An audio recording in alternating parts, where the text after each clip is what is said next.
Италијаните за ефтини пари за Великден ќе уживаат во нашето јагне. Сточарите и оваа година ќе бројат загуби и ќе подголтнуваат кнедли од незадоволство. Причина за ова е ниската откупна цена по која се принудени јагнињата да им ги дадат на откупувачите. Па цената е 140 динара моментално сега. 140 динара моментално. Синоќ ми се ова, 140 динара ми дава. Јас стоат моите 300 јагниња, сите стоат. Колку беше претходно?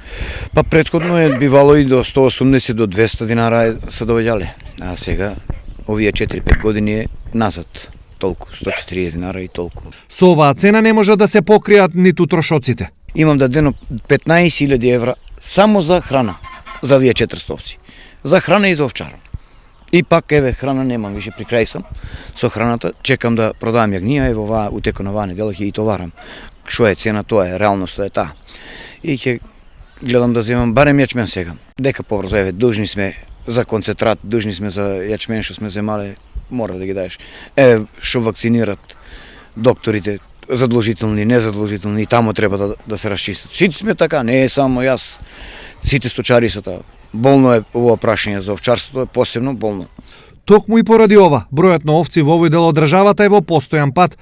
Трлата со по 50-60 овци одамна се затворија, а секоја година на пасиштата има се помалку ситен добиток. За 10 години бројот на овци во источниот регион се намалил од 140.327 на 126.603 грла добиток или за 13.724. Тоа значи дека годишно регионот губи по 1.372 грла. Многу е лоша работа. За овчарството за 2-3 години може и 5. Ако не се преземе мерка, овчарството ќе ги гледаме само на телевизија. Овци, по Австралија, по тие земји, по јаките земји. А кај нас у Македонија нема да има више стока.